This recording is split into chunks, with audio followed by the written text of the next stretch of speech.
This week's theme is Cygnus X3 and its relationship to ancient knowledge. And incredibly, since these interviews were recorded between William Henry and Andrew Collins, and for subscribers, me and Andrew Collins, Cygnus X3 has begun emitting material toward the Earth at a very high rate.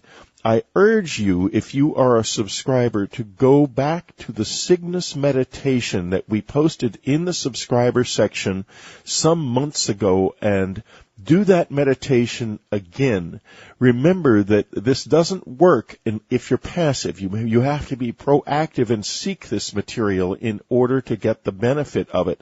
Something incredible is going on, and as you listen to these conversations, remember that there is a very living universe out here that is in some way involved with the changes that are taking place here on Earth, and a new level of participation may be available and being on offer for all of us. Next week, also in the subscriber section, Andrew Collins will come at 10 o'clock Pacific time in the morning to chat live with us. Not a subscriber? Well, it's probably time to do that. And now, here are William Henry and Andrew Collins. Get set for an incredible journey. From Nashville, this is William Henry. This is Dreamland. Welcome, everyone. Our special guest today is Andrew Collins. Throughout his 30-year writing career, Andrew has turned out one groundbreaking bestseller after another. I first started reading Andrew's books in 1998, beginning with Gods of Eden and continuing with From the Ashes of Angels, Tutankhamun, the Exodus Conspiracy, the 21st Century Grail, and Gateway to Atlantis, the search for the source of a lost civilization.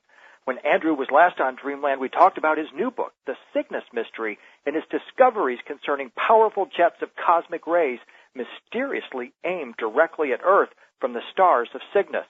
He revealed the key role these cosmic roles played in awakening consciousness or accelerating the evolution of Neolithic man, and the role they may play in the 2012 transition. We barely scratched the surface of this important line of research in that conversation.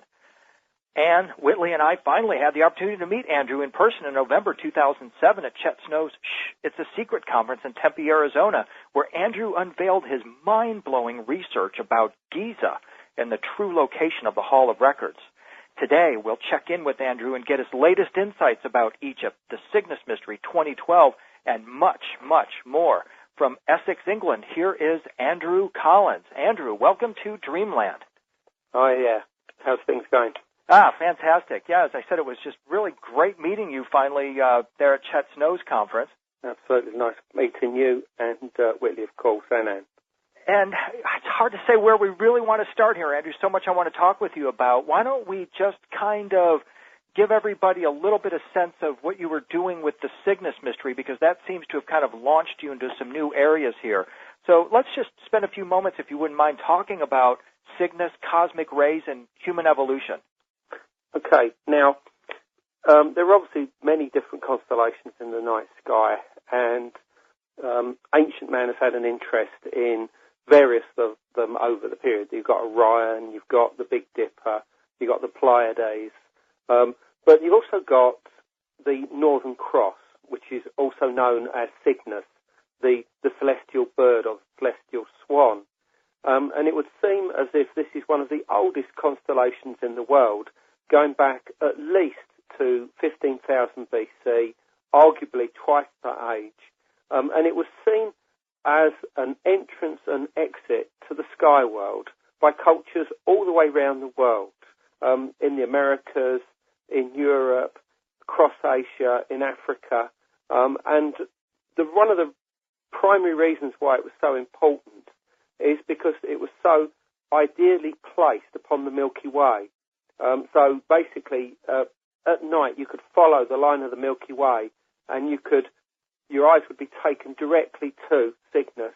And just at where it's positioned, the Milky Way breaks in two, something known as the Great Rift or the Dark Rift, that has been variously interpreted as like a sort of an entrance into the underworld or heaven, plus also the legs of some kind of cosmic mother.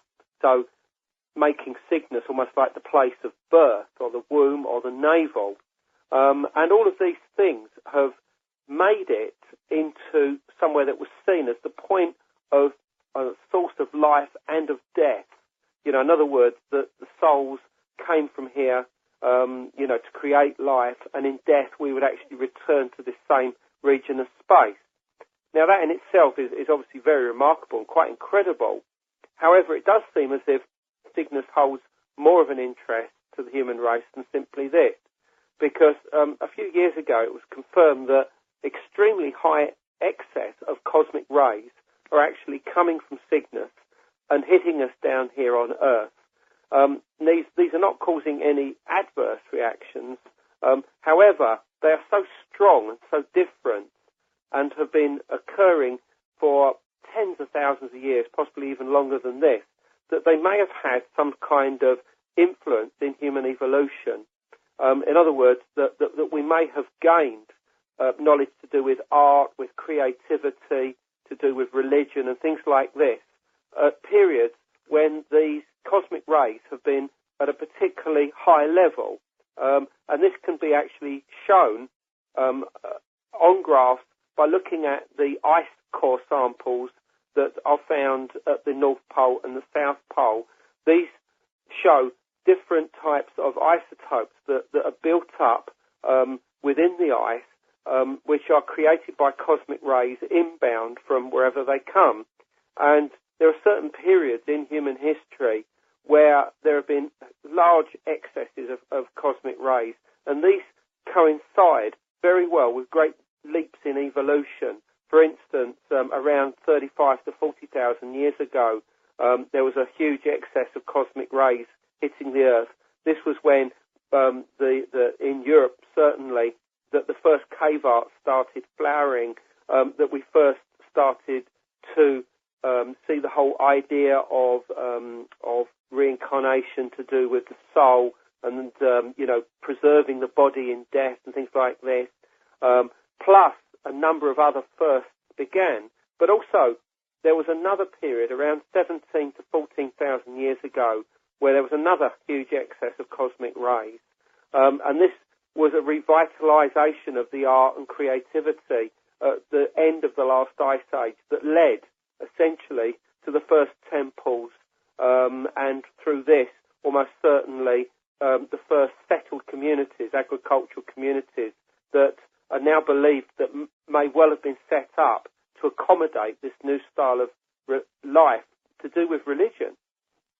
And you talk about in the book, The Cygnus Mystery, that in December 2012, there is a direct connection between the Maya cosmogenesis event of 2012 and Cygnus. Talk about that connection and how it is that it may be affecting us now. Well, firstly, Cygnus, as I said, is placed right where the Milky Way bifurcates, breaks in half. So it looks like there is a very dark stream that runs down it, and it eventually opens up, not far along the course as you see it from the Earth.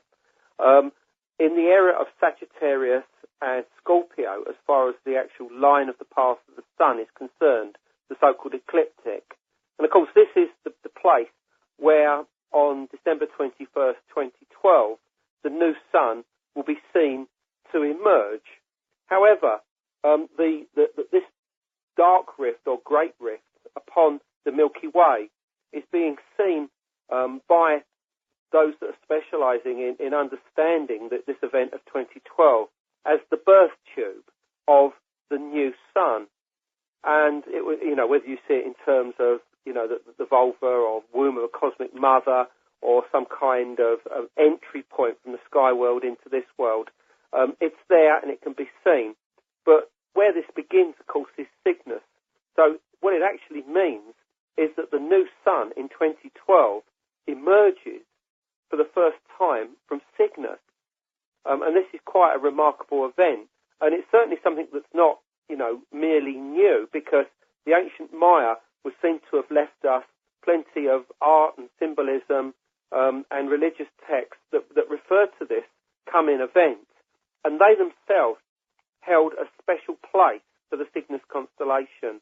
as did their predecessors, the Olmec, as did various other Mesoamerican tribes, in the Central American area. They saw Cygnus, as I said, almost like an entry point into the sky world.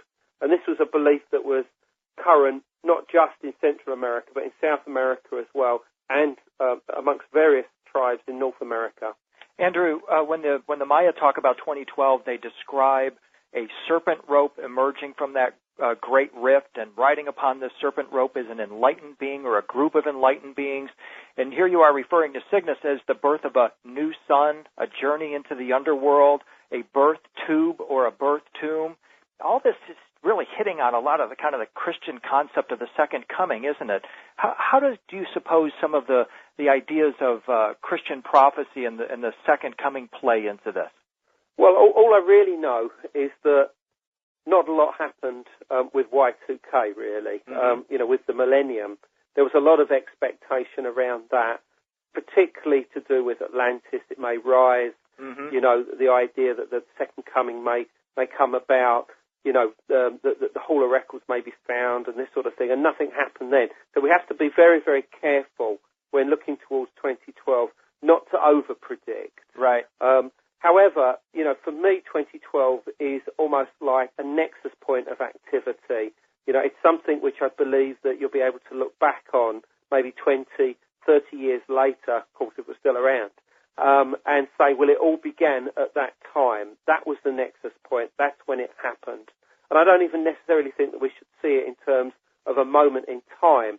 It's an avenue, a corridor of activity, which is getting faster and faster and faster to the point that, that there will almost be a switch of activity on December 21st, 2012, almost into like a new chapter. Something new will happen. It will almost be like resetting the button, if you like, and giving us basically a new beginning as far as spirituality is concerned. And it will be up to us how we deal with that. I mean, we could easily mess it up, of course, knowing the human race. But let's hope that that's not the case and that we really can see this as a new beginning. But beyond this, going back to the cosmic rays, it's certainly a fact that Cygnus, as a source of cosmic rays, is still active. There have been various reports, articles within the past few years saying that this excess of cosmic rays is there.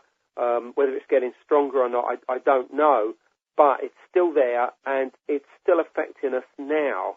This is not something that was occurring simply many thousands or tens of thousands of years ago. It's something that's affecting us today as well, to a more or less degree. And I'd like to think that all of this is coming together in 2012.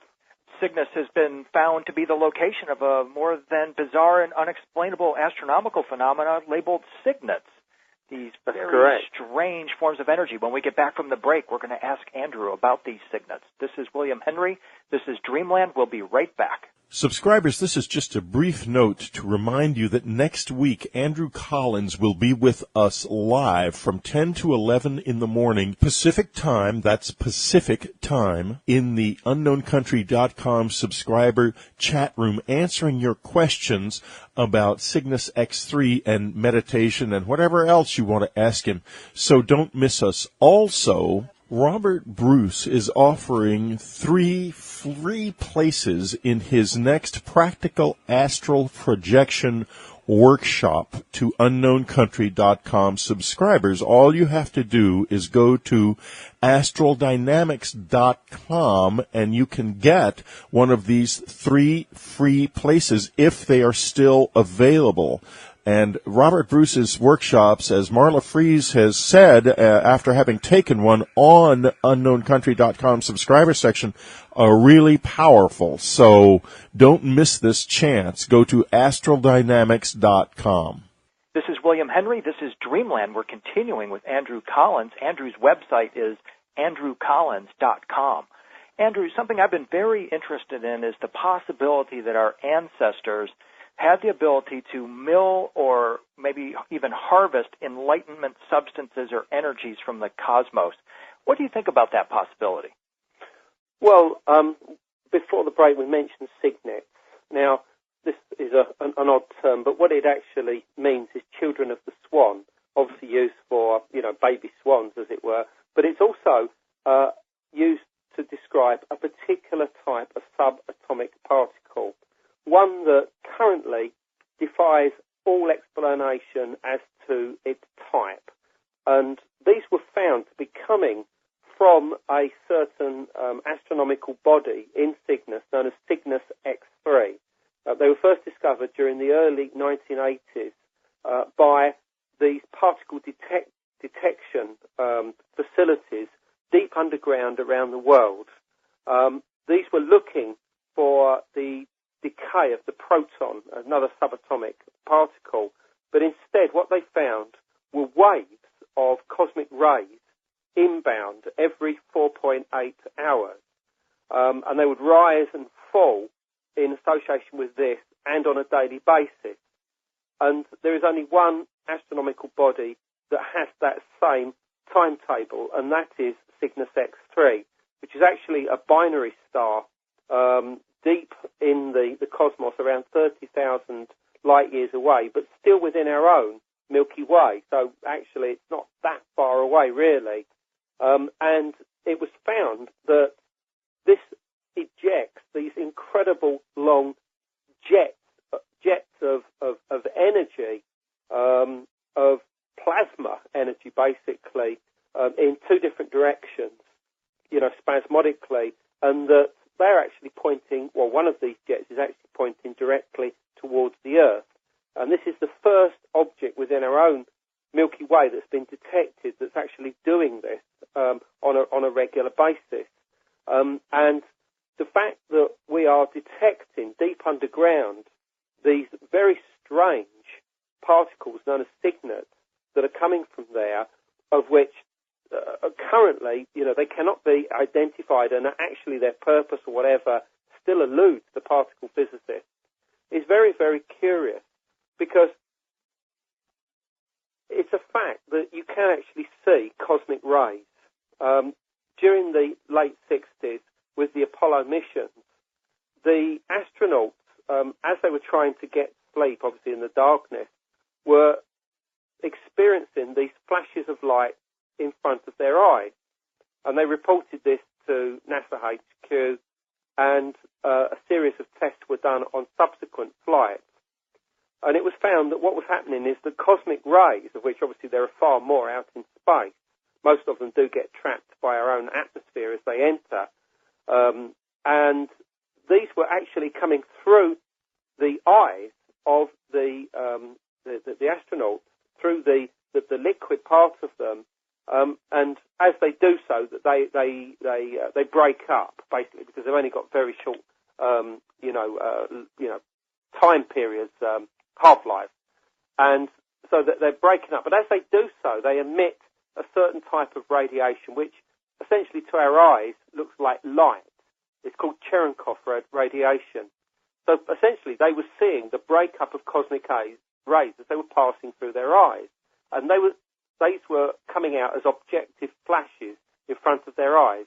Now, if you go down into a cave and you ask the people that work in caves, do you see flashes of light? They'll say yes. And to be honest, all you really need to do, or anybody needs to do, is just, shut out all light, go into total pitch darkness, and within an hour or so, you'll start to see flashes of light. And at least some of these will be cosmic rays passing through your eyes. However, rock stops these. So the further you go down into the Earth, the less you'll be able to experience these. Because obviously any that manage to do get through our atmosphere, they hit eventually the rock and break up into, like secondary particles and are lost. This is one of the reasons why these particle detection facilities are placed so far down into mines, sometimes half a mile deep, so that it can cancel out any possible interference from cosmic rays, so that they can just get on with the jobs that they were there to do. But the fact that these cygnets were being detected so far down means that anybody, any human eye would have been able to pick up on them. So you think now about the idea of all the cave art that was created in Paleolithic times, deep down in caves within Europe and obviously other parts of the world. Some of this did not even begin until half-mile into the cave. These people would be spending a vast amounts of time down here, perhaps days on end, doing shamanic experiences, and suddenly they start to see flashes of light. For them, this is going to be some kind of divine intervention, and it's something that probably in an altered state is going to trigger all sorts of mystical experiences. And it won't take them very long, I don't think, maybe a few decades, to actually work out the source of these, because these cosmic rays, these Cygnus, not only have this 4.8-hour cycle, but they also rise and fall in accordance with the position of Cygnus overhead. In other words, they would eventually worked out that when Cygnus was directly overhead, these cosmic rays would be at their fullest, and then when Cygnus actually set, they would actually stop. And so, in other words, they would have seen Cygnus as the point or the source of divine enlightenment. And it's quite an amazing thing, really. And through the fact that you can experience these cosmic rays. Yeah, one of my favorite pieces of art from the ancient world is from Knossos in Crete, and it's a vase that's in the shape of a bird. And on this vase is an egg that is being split in half by what appears to be some kind of a perpendicular jet or something like that, and it's got some kind of wavy lines in it. When I look at that, I see a striking resemblance to the way modern science portrays a black hole spurting these jets of energy, and it makes me wonder, is this piece of art from this goddess culture representative of the goose, or perhaps actually the swan that lays the golden egg, and the golden egg are the signets of Cygnus that bring about awakening or even enlightenment? I think that is very possible, and this symbol of the egg is so crucial in the understanding of what Cygnus means to the world. I mean, obviously in Europe, in parts of Asia, and also in North America, Cygnus is represented by a swan. However, in other parts of the world, different birds are represented by Cygnus. Like in China, it's a magpie. In Wales, over here, for instance, it's the goose. In other parts of the world, it's an eagle. In the Near East, it was the vulture. And in the Pacific Islands, it's the bird of paradise. And the bird of paradise, for instance, in Hawaii, was seen to lay the cosmic egg that came down to Earth, opened up, and created the physical world. And this was seen specifically to come from Cygnus. And very similar stories are found all the way around the world, particularly in India and also in ancient Egypt. The egg there was laid by the goose, the so-called great cackler, Gengen Wur. And this particular bird can also be associated with Cygnus. So it would seem that Cygnus was seen to be a bird that laid this egg that formed either into the physical universe or the physical world. I find this, really quite remarkable that there is this universal idea to do with what it represents, to us down here on Earth. Andrew, is there a way that we today can connect with the cosmic rays from Cygnus? Would we want to, and where would we go? I would do it underground. Mm-hmm. I would use caves. Quite clearly, it's going to be very difficult for you to get half a mile into the ground unless you went down into mines. But I think just the use of caves themselves, which are the most obvious and primary symbols of the womb, of the cosmic mother, which I think is the way that they were represented in the past, that caves are very, very important here. I'm sure we'll probably end up talking about Egypt and the whole idea of the Hall of Records. Hopefully soon. And that, the Hall of Records is not simply some kind of, library of books. What it is, it's a memory of the act of first creation.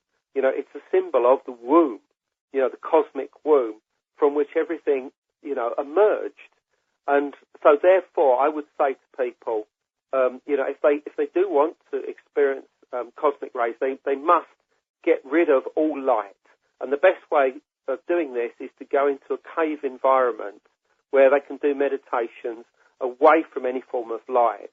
And then they themselves may start experiencing some of these flashes of light that actually occur. And these are objective experiences, remember. They are not simply mystical or astral visions or whatever. Mm-hmm. These are real things that are happening, inside your eyes. And I think that you really need to just go with that energy and see where it takes you. Excellent, Andrew. We're going to take a quick break, and when we get back, let's talk about Cygnus, ancient Egypt, especially as it relates to the key to ascension. This is William Henry. This is Dreamland. We'll be right back. This is William Henry. This is Dreamland. We're continuing with Andrew Collins. Andrew's website is andrewcollins.com. Andrew, one of my favorite chapters in the book, The Cygnus Mystery, is called The Key to Ascension. Talk about that connection to Cygnus. Well, as far as Egypt is concerned, it's a fact that the pyramids, although they have been associated with other constellations, including Orion, do resonate the whole aspect of Cygnus. There are, Cygnus is also known as the Northern Cross, and its horizontal bar forms like the wings of the bird. And those wings have three main stars, and if you overlay them upon the three main pyramids at Giza, they fit almost exactly. And what you also find is that there is an exact geometry at Giza that shows that some kind of unified plan or grand design was involved in the placement of the pyramids. This is something that I talk about in the Cygnus Mystery, and I'm talking about it in a new book which I'm writing at the moment on this very subject.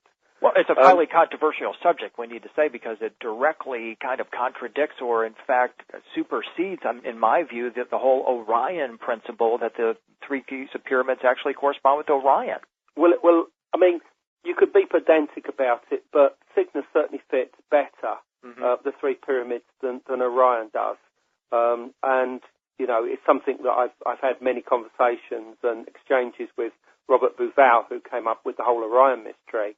But that's, in a way, it's almost just a minor part of it, because there is a much bigger picture involved with Egypt, because the pharaoh was seen to go through some kind of journey through darkness first, in the same way that the sun god would disappear in the evening in the west, go beneath the earth, and then rise up at dawn, and then ascend into the sky.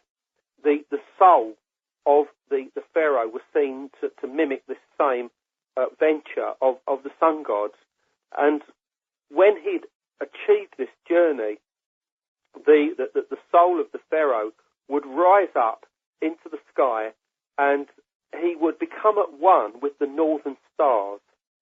And the northern stars are known essentially in Egyptian myth and religion as the imperishable stars, because they neither rise nor set. They just revolve around the celestial pole. And these particular stars and those that are set only a little bit, like Cygnus, were very, very important to them, like the Big Dipper, Draco the Dragon, Cygnus, Ursa Minor. All of these were in a little group that were portrayed as a sky group in different tombs in Egypt. And it was amongst these stars that the pharaoh would ascend and become this glorious being, known as the Ak spirit, aka the Ak, the glorious spirit, at one with the stars. He would then find himself in this eternal realm, this so-called field of reeds, which would be, like a heaven concept as far as Christianity was concerned. And there he would live an eternal life, in the company of the gods. Now, this is really important because it was seen that Cygnus was essentially the gateway to achieving entry into the sky world. And there is some very precision astronomy involved in it, which, you know, I as I said, I have explained in the Cygnus Mystery, but I'm going into much more detail in a new book, which is going to be called Beneath the Pyramids. Okay. And that Cygnus becomes a real crucial constellation in the sky religion of ancient Egypt. In ancient Egypt, there was a figure named Senemet. He was let's call him the initiator of Hatshepsut, one of the most brilliant people of ancient Egypt. Like Certainly. Imhotep, he claimed that he had access to all the secrets of the gods, the secrets from the beginning of time. Absolutely. And he has an incredible depiction on the wall of his tomb, which I wonder if he created this tomb as sort of a viewing portal into Cygnus, because what it shows on the wall, as you point out in the book, it has Cygnus right beside what's described as the mooring post, and attached to the mooring post is Ursa Major. And the reason I'm so fascinated by that, Andrew, is because in Christianity, Ursa Major is considered heaven, and Ursa Major is, of course, the Big Dipper, and it plays such a key role. What is the relationship, do you suppose, that Senemet is trying to get us to see here between Cygnus and Ursa Major in this mooring post, and what is that mooring post? Okay. Well firstly, Senemet, he had two tombs, actually. One was going to be his more open tomb, but he had a secret tomb built as well, and this was decorated.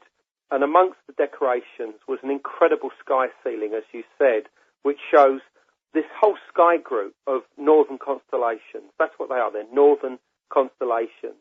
As you say, there's Ursa Major there, there's Cygnus, there's Draco, and there's an interrelationship, an interplay between all of these. And you talk about this mooring post. Well, the mooring post is essentially the way that the stars, particularly the so-called imperishable stars, the circumpolar stars, those that never set, is the way that they swing round the northern celestial pole. You know, just like a balloon on a post that would swing round in the wind, so that it never breaks free of it, because it has a string connecting it to a post. Therefore, no matter how much it swings round in the wind, it will never break free. And this was the same sentiment with the mooring post in the ancient Egyptian religion. I mean, and I think that's a really good analogy of actually showing that the fact that they considered that there was some kind of post, and this post is also known as the sky pole. It's a universal concept, and the sky pole is essentially an invisible pole that links Earth to heaven. At Earth, you have what's known as the axis mundi, or the axis of the Earth, which in cultures and kingdoms all around the world, this was like the centre of your kingdom, the centre of your world, generally marked by a stone known as an omphalos, or a navel. And where it linked to heaven was the cosmic axis, the turning point of heaven, again, generally associated with the northern celestial pole. And between the two was like this invisible cord, or an invisible umbilical cord generally, that would link the Earth to heaven. And one was a reflection of the other. One was almost like a mirror of the other.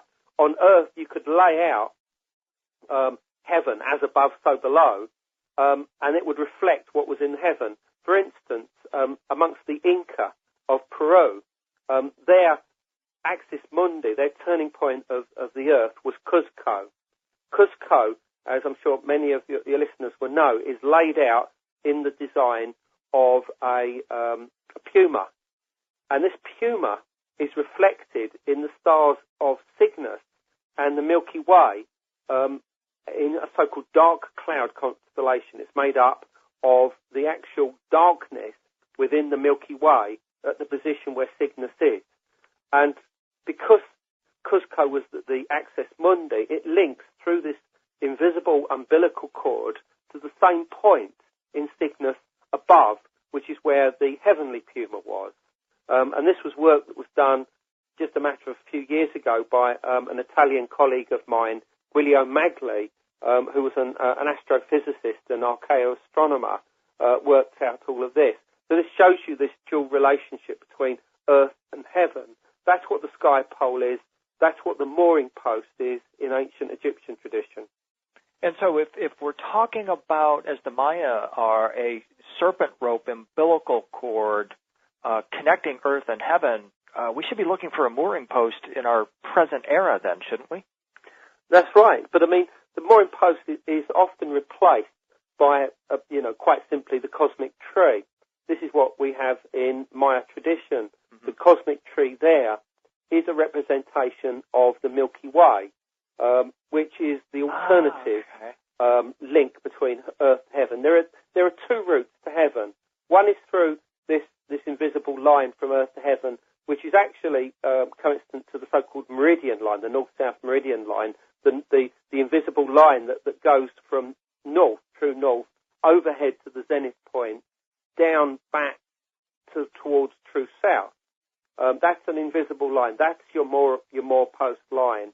And the turning point of that mooring post is the actual northern celestial pole, which of course is on the meridian line anyway, but at different degrees depending on where you are in the northern hemisphere. Obviously in the southern hemisphere, in theory, all eyes should be looking towards the south, where you can see the southern celestial pole. But what's so intriguing about the Incas is that they had more interest in the northern stars, Cygnus in particular, than they did in the southern stars. What I should say, that they had as much interest in the northern stars as they did do in the southern stars, but they were particularly interested in the north, and this was seen to be the direction of their true heaven. Andrew, we've got to take another break. When we get back, I want to ask you about plasma and plasma beings. This is William Henry. This is Dreamland. We'll be right back. This is William Henry. This is Dreamland. We're talking with Andrew Collins. Andrew's website is andrewcollins.com. Andrew, I've been doing a lot of work on the Osiris device at Abydos in Egypt. It was referred to as the head of Osiris. It looks like an antenna or a pillar-like device that could well be a mooring post of sorts. And when you look at it, you see Seti, the king who built the temple at Abydos, actually transformed into this pillar. And he's surrounded by blue stones. And in presentations, I would remark that no one can say for sure what these blue stones are. I mean, some people said that they're like lapis lazuli, but we're not sure. And as I say, I mentioned this in a presentation once, and a gentleman came up to me afterward, and he told me that the blue stones around this pillar that completely enclose Seti is actually plasma, the fourth state of matter. And so when I looked into this, I found some really interesting correlations. For instance, the Osiris device is flanked in its hieroglyph by two Tet pillars, and these are the pillars that hold up the famous Crookes tubes or light bulbs at Dendera. And it turns out that plasma was discovered with the newly invented Crookes tubes. And so when I looked more closely at the guys who actually hold up these tubes at Dendera, I was shocked to see for the first time that they have double bodies, like light or plasma bodies. And I started thinking, is it possible that this is some kind of an ancient plasma device, or is this a technology brought here by plasma beings? And I was thrilled to notice that you're starting to do some work on plasma and ETs too. So let's talk about that subject just for a moment here. Okay, well, I think this probably goes back for me, as long ago as 30 years. Mm-hmm. I mean, I've always looked towards alternative views on UFOs. I'm not the sort of person that just simply accepts that everything is nuts and bolts and is coming here, on a journey from A to B from some other planet. Now, that may well be happening, but I think that there's other solutions as well. I mean, certainly the Earth is able to create balls of light. Balls of light appear in the atmosphere, and interaction with UFOs in this form can bring on all types of incredible experiences, right up to and including the whole abduction experience. I mean, quite clearly, if cars get too close to this type of phenomena, the strong magnetic fields will knock out their engines and their lights, etc., etc. Something very, very powerful, very, very strong going on here. I believe it was it Philip Klass, the great skeptic of UFOs, many, many years ago, believed that what couldn't be explained was actually plasma balls in the atmosphere. And I think most people at that point, were not interested in this idea, and the fact that he was such a skeptic that people just wanted to, knock down whatever he had to say. But then in the 1980s, there was the idea of Earthlight, the idea that that these lights, these balls of light, could have like some kind of sentience, some kind of intelligence. But then you say to yourself, well, how can balls of light have their own intelligence? How can they think for themselves? I mean, I actually wrote a couple of books on this subject during this period. And, I started to look into this. Well, what are these balls of light? I mean, what is, for instance, ball lightning? I mean, ball lightning is obviously like a very crude form of this.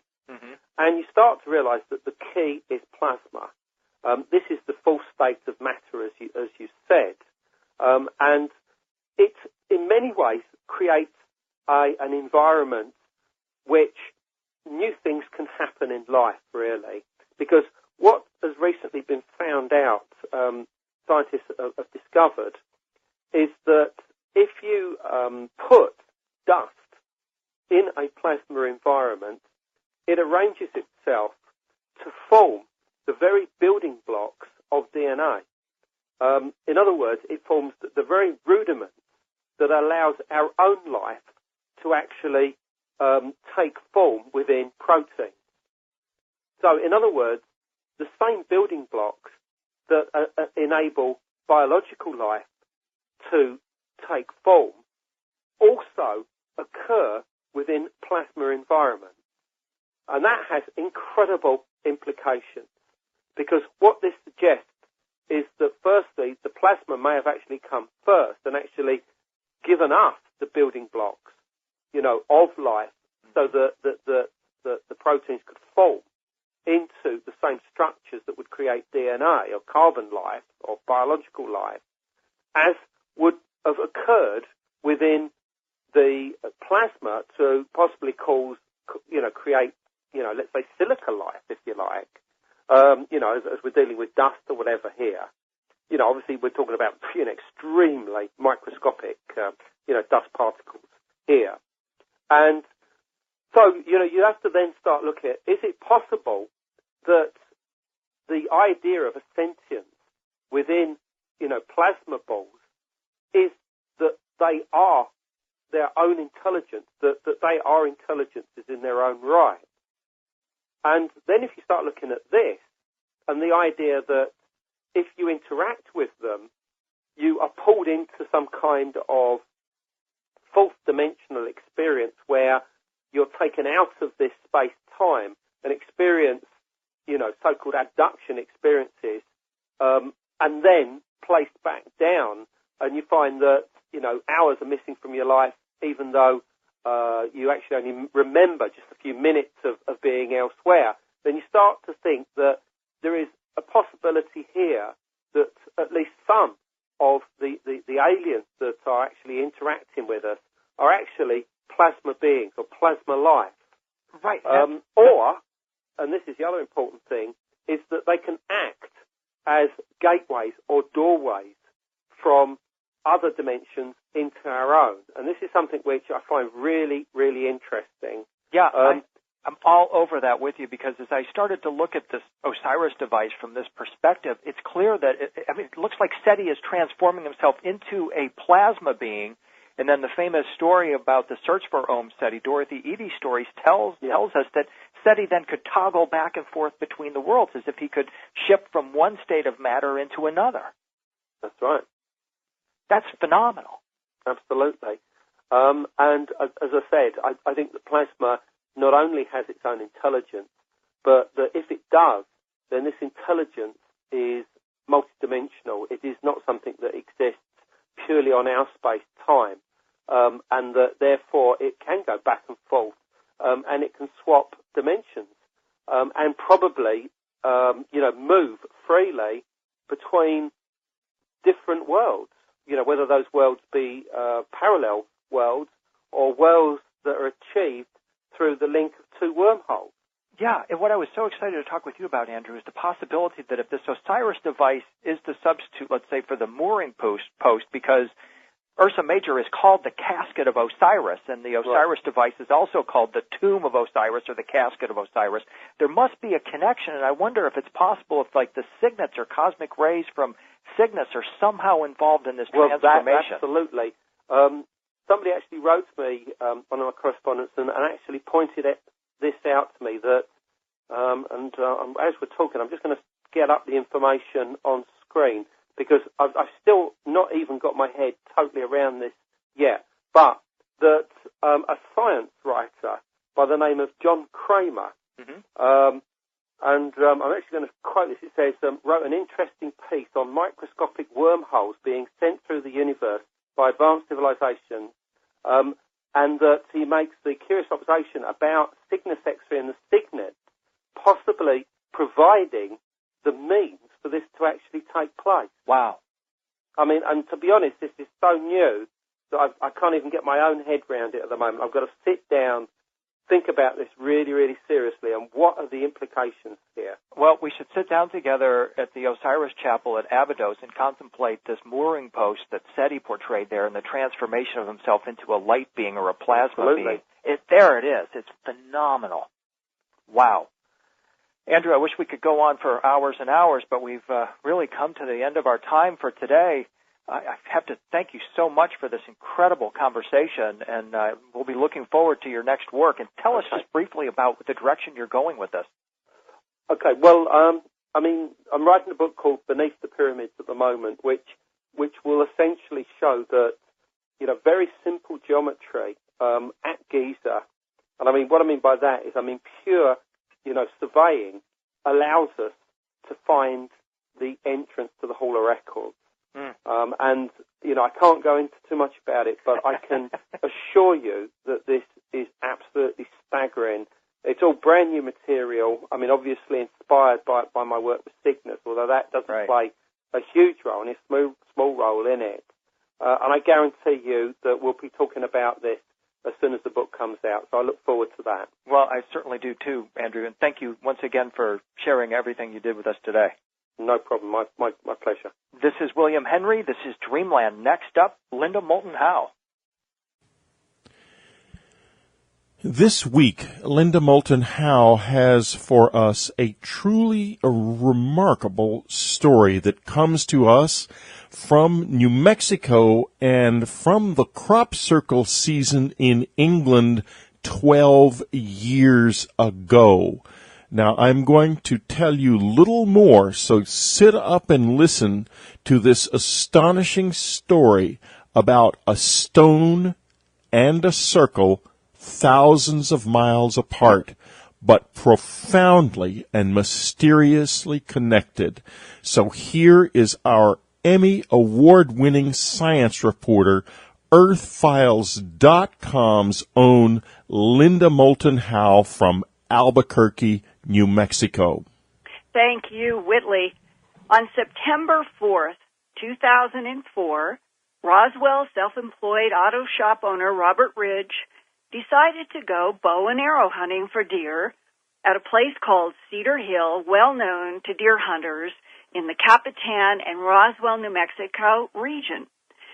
Capitan and this particular Cedar Hill are about 17 miles southwest of the original alleged UFO crash site of a wedge-shaped aerial vehicle between Corona and Roswell 61 years ago in July 4th to July 6th, 1947. Now, Mr. Ridge has lived in Roswell the entire 50 years of his life, and many, many times he has traveled to Cedar Hill to hunt deer.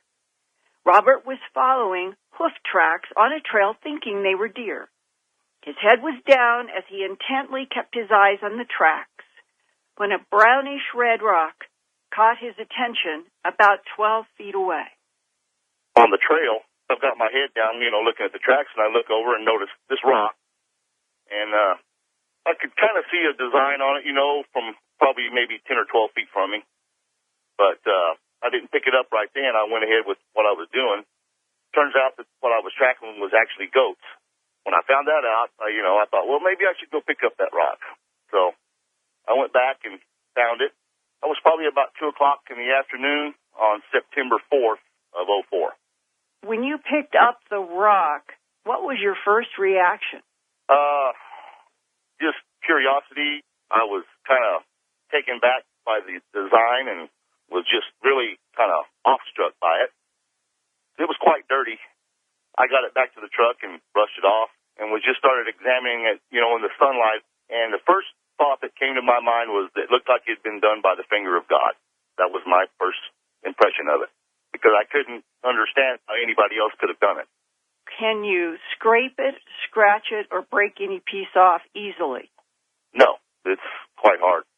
Have you had this in the hands of somebody who is a geologist to see what it's made from?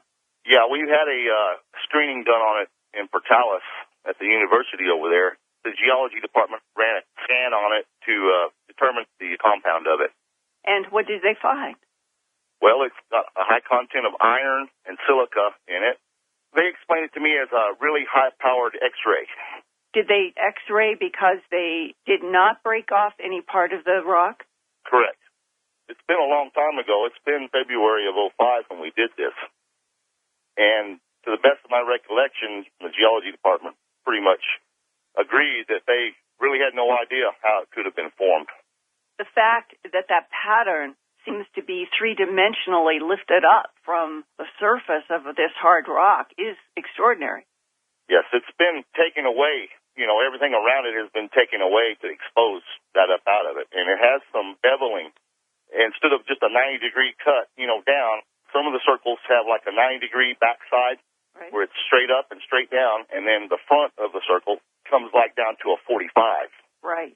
And it looks sculpted. We had a sculptor look at it. She had no idea how it could be sculpted or reproduced herself. So it's pretty much a question mark right now. The first time we ever put a magnet to it, I saw that it was reactive to the magnet. In what way?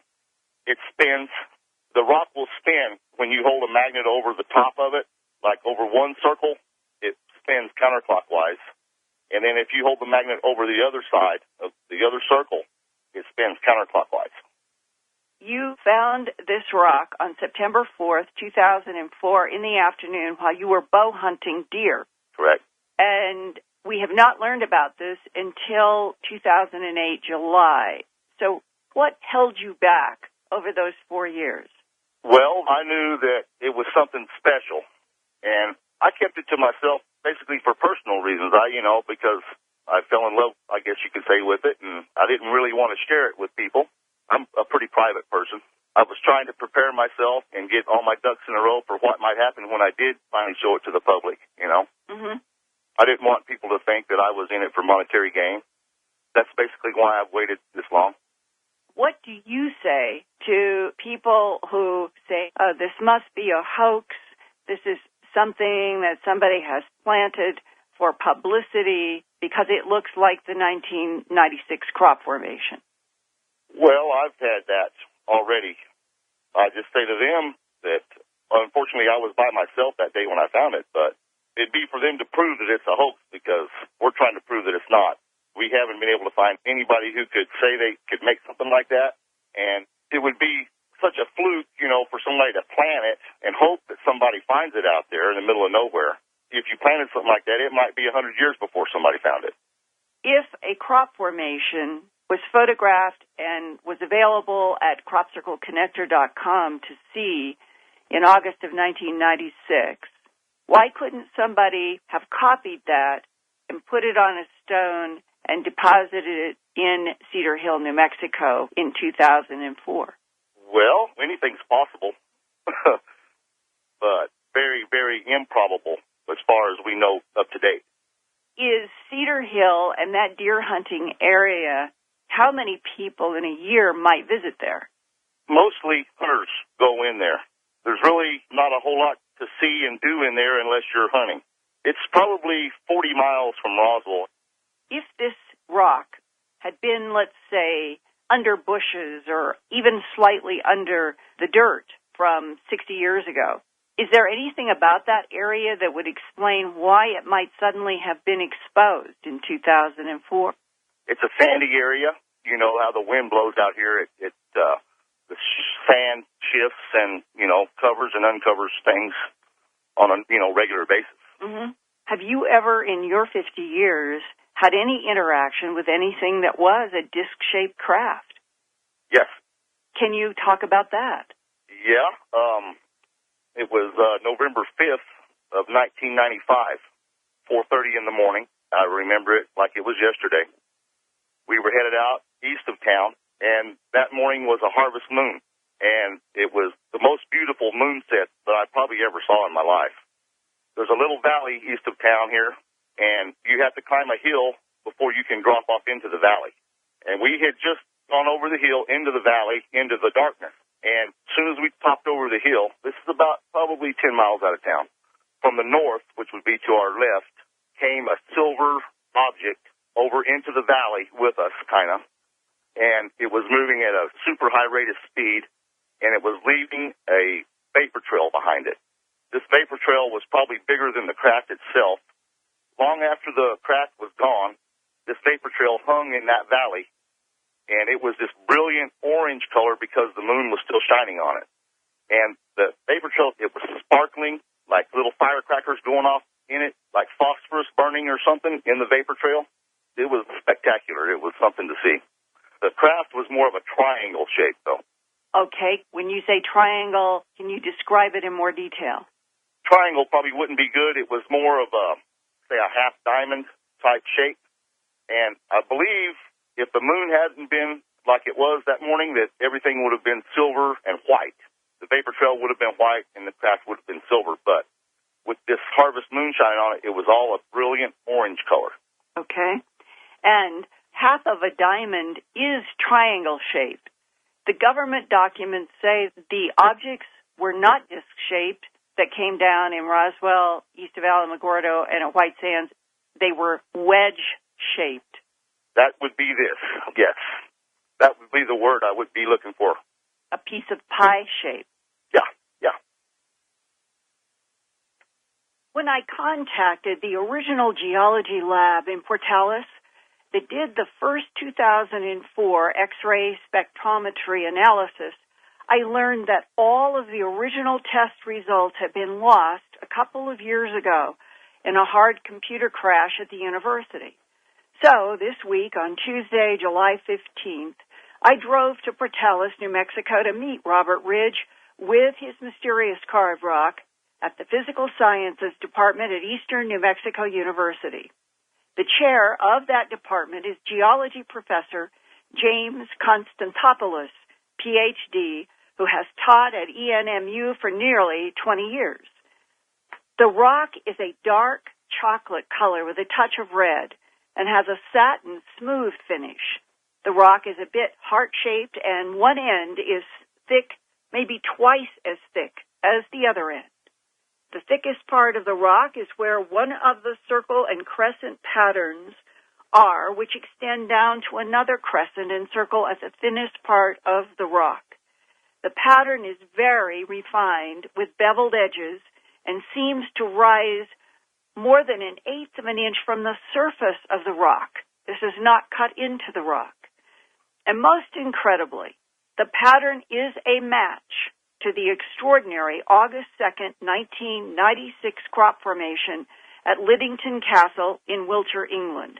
That is a pattern of 2 circles and 2 crescent moons in which the circles and the moons were created by standing wheat.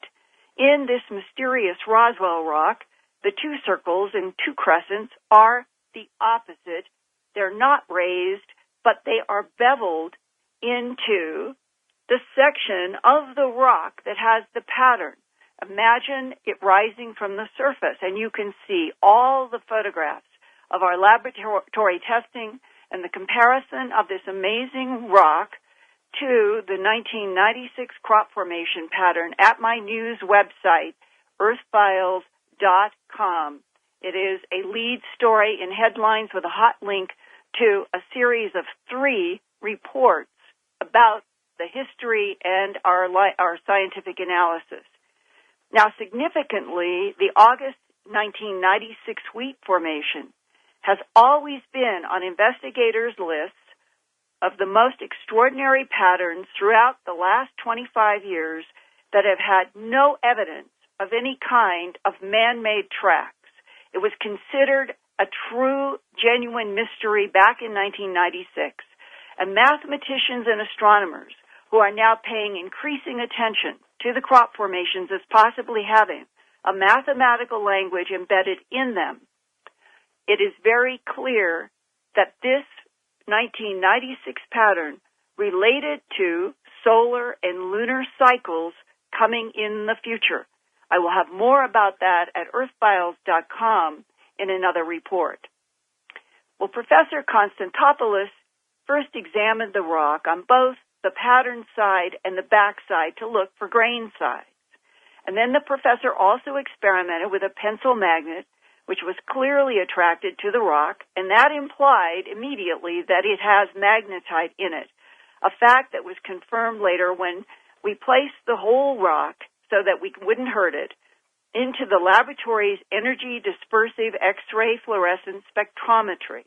Robert Ridge also demonstrated with his own autoshot magnet that when he holds the magnet over the top, crescent, and circle at the thickest end of the rock turns counterclockwise. And when he moves the magnet to the lower crescent and circle in the thinnest end of the rock reverses and turns clockwise. I videotaped this, and this videotape sequence will also be in my Earth Files report about the lab analysis of this mysterious rock. I asked Professor Konstantopoulos, since the pattern carved on this iron-rich rock with magnetite in it that we studied in the lab matches the pattern on the August 2nd, 1996 Liddington Castle pattern in England, their clockwise and counterclockwise lays in the crop were so significant, as they often are in so many crop formations. That means that a particular wheat stem, one may be going to the right and one may be going to the left. Left is counterclockwise, right is clockwise. And this raises the question, whoever or whatever made the pattern on this iron-rich, very hard rock could have had the intention that the upper circle on the rock was placed in a magnetic field would turn counterclockwise, and that the lower circle on the rock would turn clockwise. And I posed that question to the professor. I think it was just selective positioning, really. Selective positioning of the magnet and due to irregularities in the shape of the sample. And have you seen a variation in clockwise and counterclockwise rotation in other magnetite rocks based only on the shape of the rock? No, because it's not really something we do. As a geologist, we're only concerned with is it magnetic or not, and is it strongly magnetic and therefore suggestive of magnetite, or is it weakly magnetic and suggestive of one of the other iron and titanium-bearing minerals? And also to look at the carving itself in detail, to look for any evidence of tool marks or mechanical work on the sample itself. Or even heating from something like a laser? Yes, exactly. Right. And it didn't appear to have been formed by a laser. It's too perfect to have been done by hand, and the material is too hard. Really doesn't lend itself well to hand working. But I could see someone with machining experience could possibly produce a pattern like this. But you didn't find any evidence of how it was made? No, I did not. And what was your overall impression of this pattern in something like an iron-rich rock? Very unusual. Obviously, the pattern itself, because it is a duplication of that crop circle, was intriguing. it's not very easily worked material.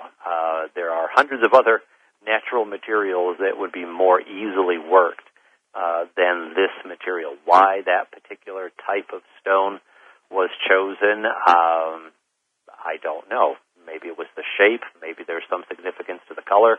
I don't know. But certainly there are easier materials to work than that. And in your professional career as a geologist and now chair of the Physical Sciences Department at Eastern New Mexico University, have you ever seen an iron-rich rock similar to this one in which anybody had done any carving, either in bas-relief or with the way this is three-dimensionally growing out of the surface of the rock? No, I haven't.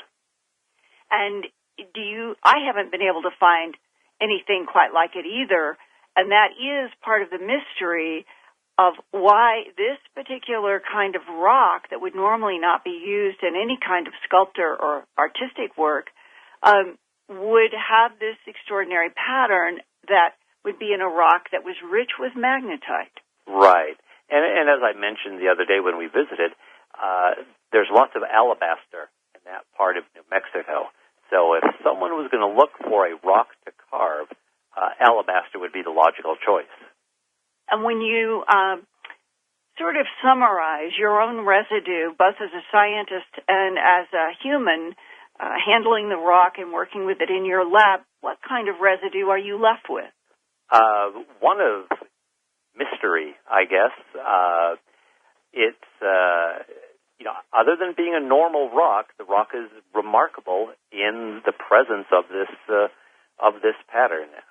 Obviously, it was something that took a lot of care and knowledge to produce, again, because this type of material is not easily worked. And yet you could not find any physical evidence of how that specific pattern had been carved so that it is almost emerging from the surface of this hard, ferruginous iron rock. Yeah, there was no difference in the body of the rock itself and the carving itself. It's all one piece. It doesn't look like it was stamped in any way, shape, or form, like in a metal stamping mill or anything like that. That area of the carving was completely consistent with the rest of the rock. And there was really no evidence, at least to my eye, of how the sample was made. Now, I'm going to try to see if I can find out from somebody, like a geophysicist, who works with magnetic fields, if the magnetite in this peculiar rock is randomly distributed or maybe specifically distributed in the rock.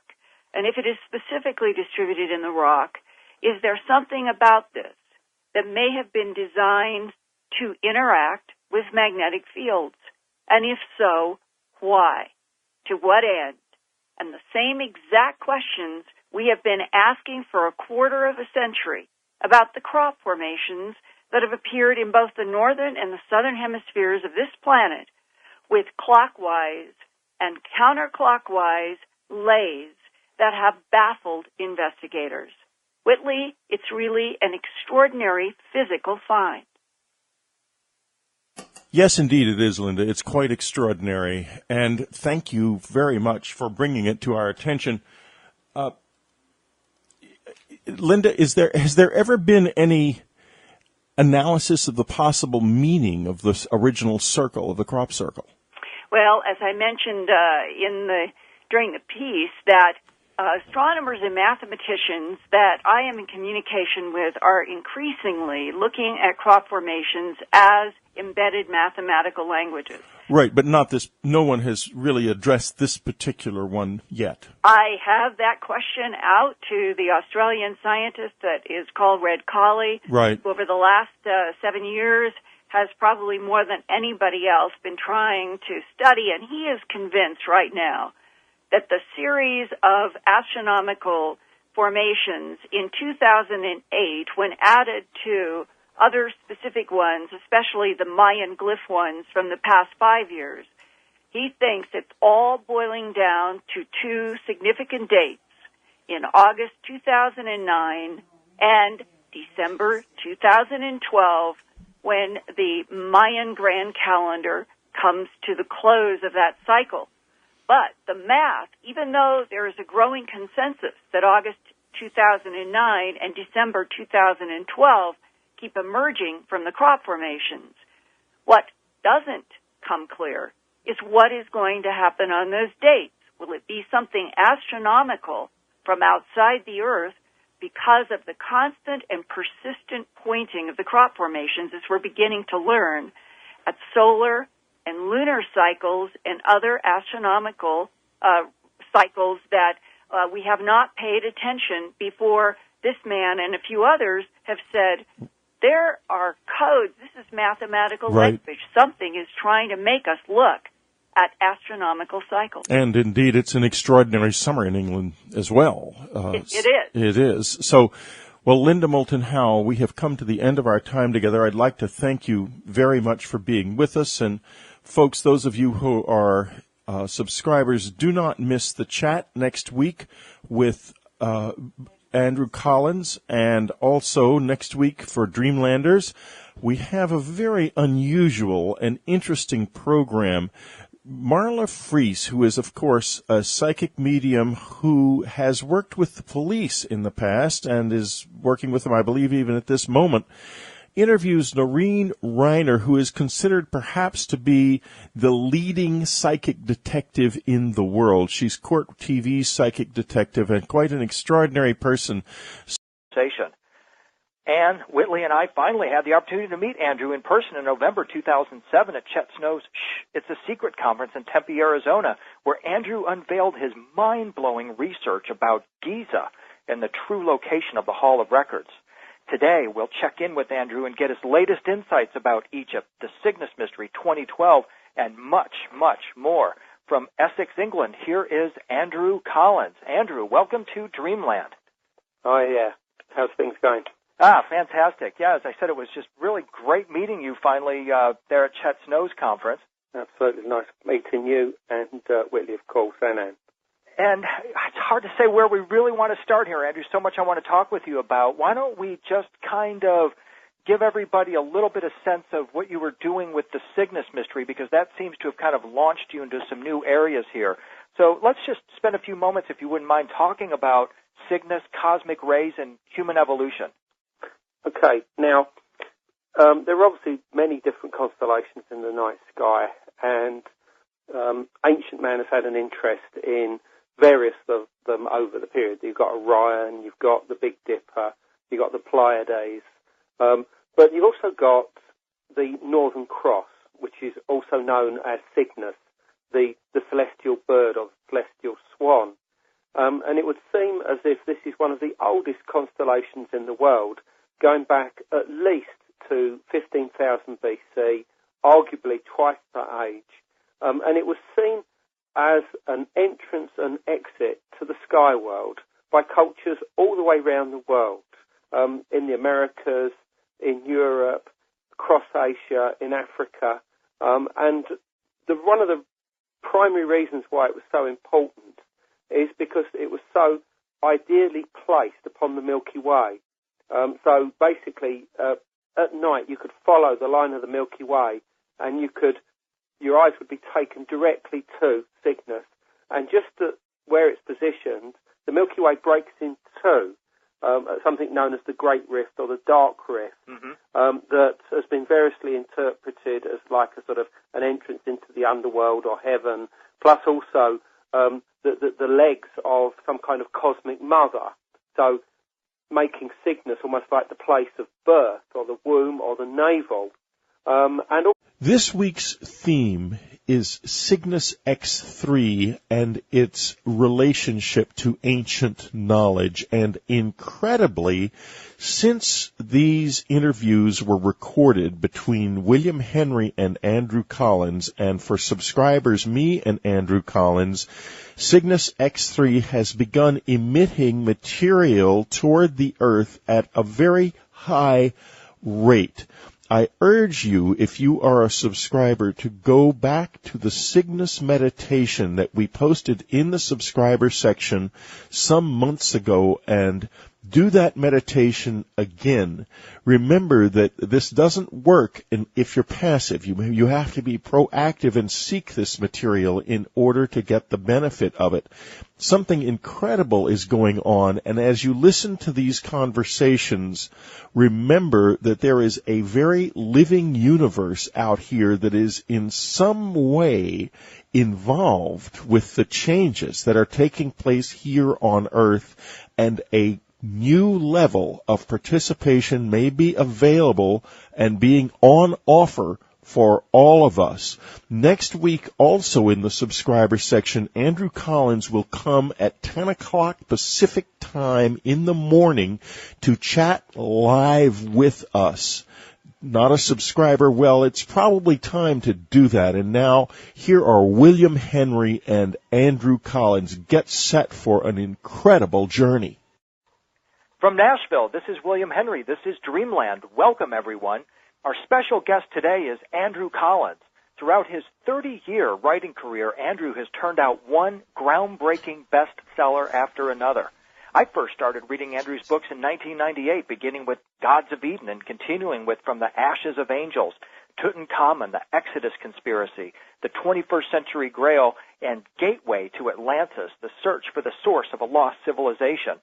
When Andrew was last on Dreamland, we talked about his new book, The Cygnus Mystery, and his discoveries concerning powerful jets of cosmic rays mysteriously aimed directly at Earth from the stars of Cygnus. He revealed the key role these cosmic roles played in awakening consciousness or accelerating the evolution of Neolithic man and the role they may play in the 2012 transition. We barely scratched the surface of this important line of research in that conversation. South America as well, and amongst various tribes in North America. Andrew, when the Maya talk about 2012, they describe a serpent rope emerging from that great rift, and riding upon this serpent rope is an enlightened being or a group of enlightened beings. And here you are referring to Cygnus as the birth of a new sun, a journey into the underworld, a birth tube or a birth tomb. All this is really hitting on a lot of the kind of the Christian concept of the second coming, isn't it? How do you suppose some of the ideas of Christian prophecy and the second coming play into this? Well, all I really know is that not a lot happened with Y2K, really. Mm-hmm. With the millennium, there was a lot of expectation around that, particularly to do with Atlantis. It may rise. Mm-hmm. The idea that the second coming may come about. The Hall of Records may be found and this sort of thing, and nothing happened then. So we have to be very, very careful when looking towards 2012 not to over-predict. Right. However, for me, 2012 is almost like a nexus point of activity.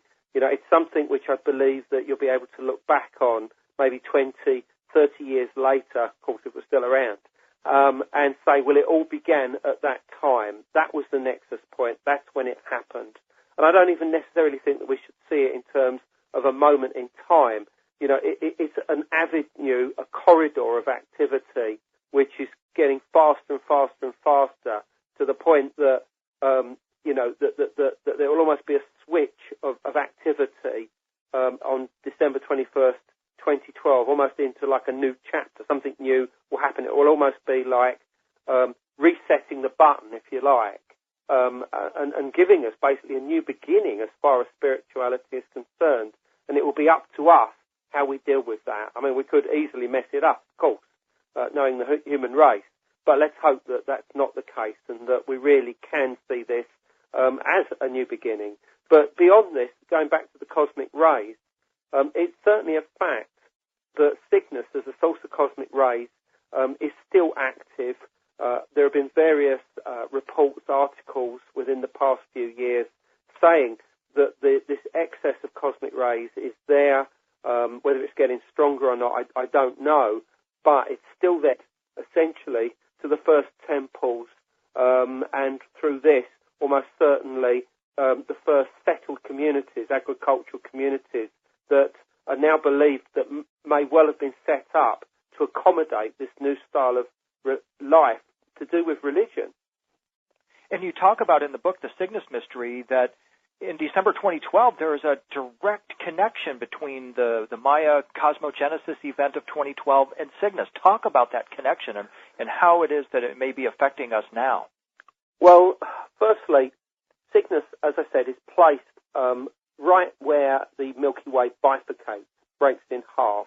So it looks like there is a very dark stream that runs down it, and it eventually opens up, not far along the course as you see it from the Earth.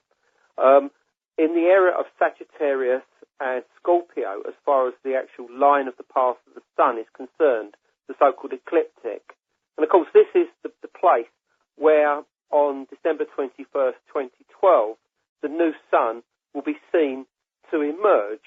However, this dark rift or great rift upon the Milky Way is being seen by those that are specializing in understanding this event of 2012 as the birth tube of the new Sun. And, whether you see it in terms of, the vulva or womb of a cosmic mother or some kind of entry point from the sky world into this world, it's there and it can be seen. But where this begins, of course, is Cygnus. So what it actually means is that the new Sun in 2012 emerges for the first time from Cygnus. And this is quite a remarkable event. And it's certainly something that's not, merely new, because the ancient Maya was seen to have left us plenty of art and symbolism and religious texts that refer to this coming event. And they themselves held a special place for the Cygnus constellation, as did their predecessors, the Olmec, as did various other Mesoamerican tribes, in the Central American area. They saw Cygnus, as I said, almost like an entry point into the sky world. And this was a belief that was current not just in Central America, but in all of these things have made it into somewhere that was seen as the point of a source of life and of death. In other words, that the souls came from here, to create life, and in death we would actually return to this same region of space. Now that in itself is obviously very remarkable and quite incredible. However, it does seem as if Cygnus holds more of an interest to the human race than simply this, because a few years ago it was confirmed that extremely high excess of cosmic rays are actually coming from Cygnus and hitting us down here on Earth. These are not causing any adverse reactions. However, they are so strong and so different and have been occurring for tens of thousands of years, possibly even longer than this, that they may have had some kind of influence in human evolution. In other words, that we may have gained knowledge to do with art, with creativity, to do with religion and things like this, at periods when these cosmic rays have been at a particularly high level. And this can be actually shown on graphs by looking at the ice core samples that are found at the North Pole and the South Pole. These show different types of isotopes that are built up within the ice, which are created by cosmic rays inbound from wherever they come. And there are certain periods in human history where there have been large excesses of cosmic rays, and these coincide very well with great leaps in evolution. For instance, around 35 to 40,000 years ago, there was a huge excess of cosmic rays hitting the Earth. This was when in Europe, certainly, that the first cave art started flowering, that we first started to see the whole idea of reincarnation to do with the soul and, preserving the body in death and things like this.